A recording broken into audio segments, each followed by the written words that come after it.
pagandahin natin ang buhay at ang mga pag-asa. Extend 20 years. Mahal na kababayan. Kaya Extend 20 years, PBBM. Ngayon, ang ating ginagawa, nandito na po tayo sa Malacanang at kailangan natin yun, dapat mapadalas kayo mapunta rito. Yes! Extend 20 years! BBM, extend 20 years! BBM! Pananamunan ninyo, kayong maglagay sa akin dito. Yes! Kailangan nandito kayo para tulungan ninyo ako. Yes!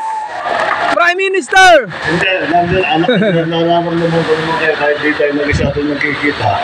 Nararamdaman ko naman kayo.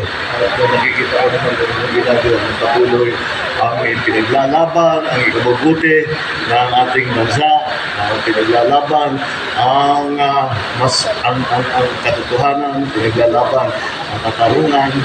Yan naman talaga ang ating, yan naman talaga ang mahalaga sa ating lahat. At natutuwa ako na kahit pa paano, mahanap tayo ng panahon para magsama-sama at ayan, nagpapaselfie lang, tatawag na selfie susunod mo.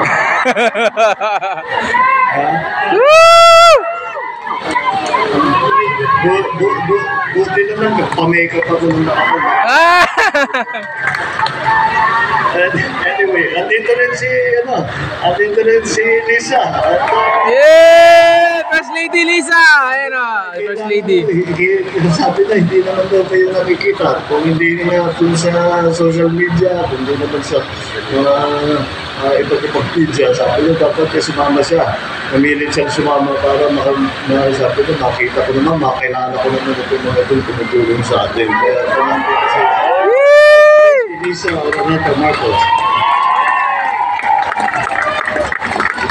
Anyway, yun lang. Ako'y kagaya ng sabi ko, ito naman, parang salong-salo lamang, parang kapag konting celebration tayo, Pasko na, nakita niyo naman itong palasyo.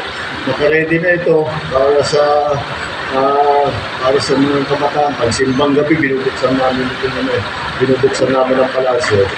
Pagsimbang gabi na, bago pumunta ang tao sa simbahan, ng madaling araw, dito muna sila. At papakain tayo natin, may konting laruan para sa mga bata, para naman may maramdaman ng Pasko.